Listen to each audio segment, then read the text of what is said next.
Is that you, Roger? Yes, Father. I'll tea here for you if you'd like one. It's very kind of you, sir, but I've just come in from Raga and I'm a bit grubby. I think I ought to go and have a shower first, sir. Well, pour me a cup. There's a good chap, would you? Certainly, sir. Yes, of course. Thank you. How was school today? Oh, much as usual. Thank you, sir, but I caught someone having a crafty smoke behind the wooden buildings. Had to give him rather a ticking off. Such a filthy habit, you know, sir. It's a filthy habit, Roger. There we are, sir. Now, if you'll excuse me. Roger? Yes, sir? Yes. Sit down. Roger, your mother and I were having a bit of a chat the other day, and she thought it might be a good idea if I was to have a bit of a chat with you. A bit of a chat, sir. A bit of a chat, yes, Roger, just a bit of a chat. What about, sir? Well, there's nothing to be worried about, Roger. It's just that, well, to be perfectly frank, how old are you? Well, to be perfectly frank, sir, I'm coming up to 18. Just coming up to 18. Well, on the verge. On the verge of 18.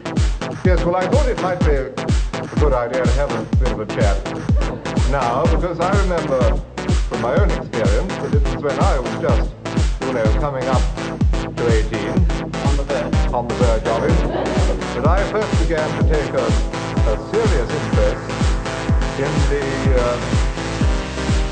the opposite number. Now, I don't know, Roger, if you know anything about the method whereby you came to be brought about. Well, sir, some of the boys at school say very filthy things about it, sir.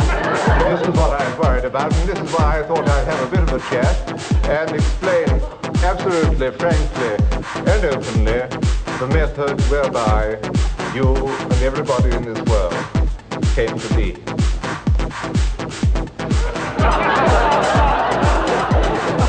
Roger, in order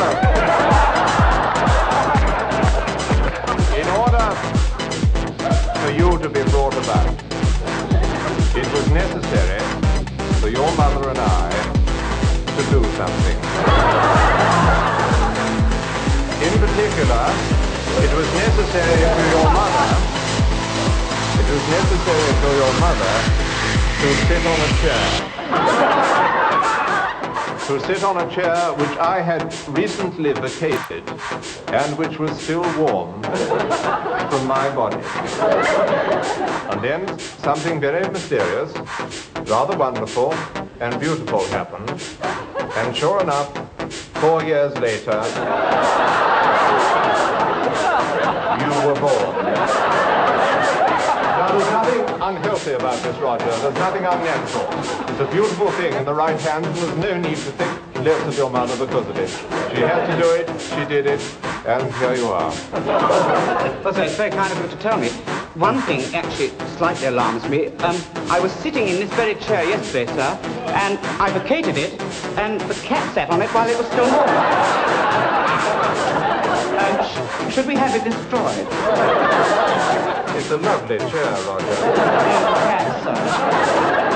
Destroyed? No, Roger, you don't understand. This thing of which I speak can only happen between two people who are married. And you're not married. Not yet anyway, sir. Not to the cat in any case.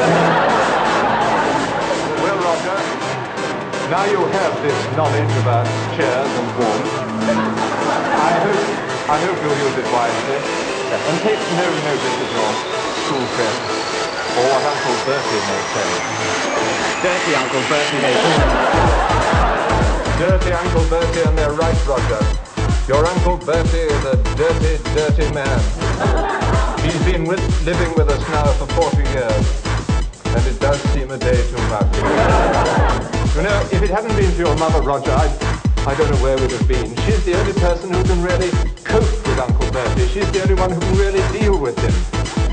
I don't know if you realize this, Roger, but your mother even has to sleep in the same bed as Uncle Bertie to prevent him getting up to anything in the night.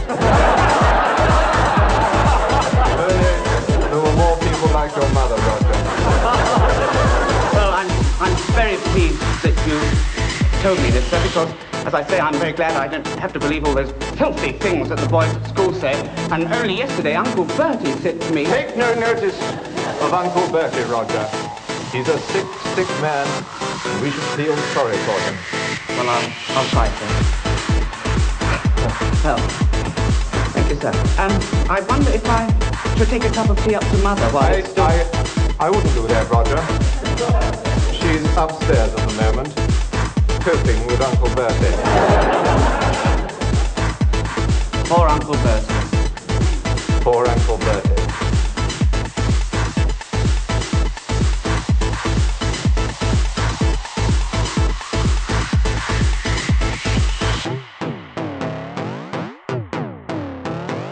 Poor Uncle Bertie. Poor Uncle Bertie.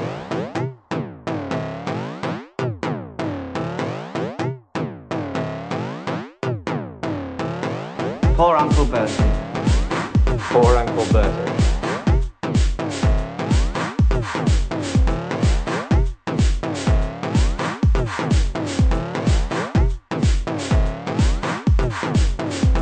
Poor Uncle Bertie. Poor Uncle Bertie.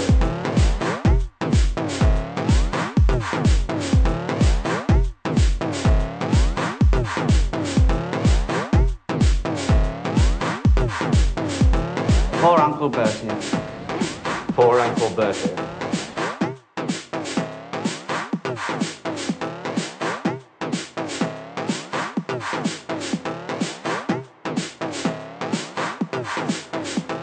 Poor Uncle Bertie. Poor Uncle Bertie.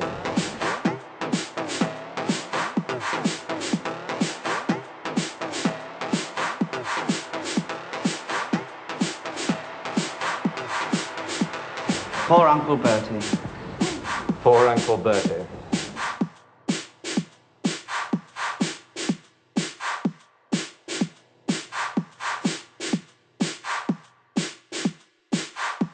Poor Uncle Bertie. Poor Uncle Bertie.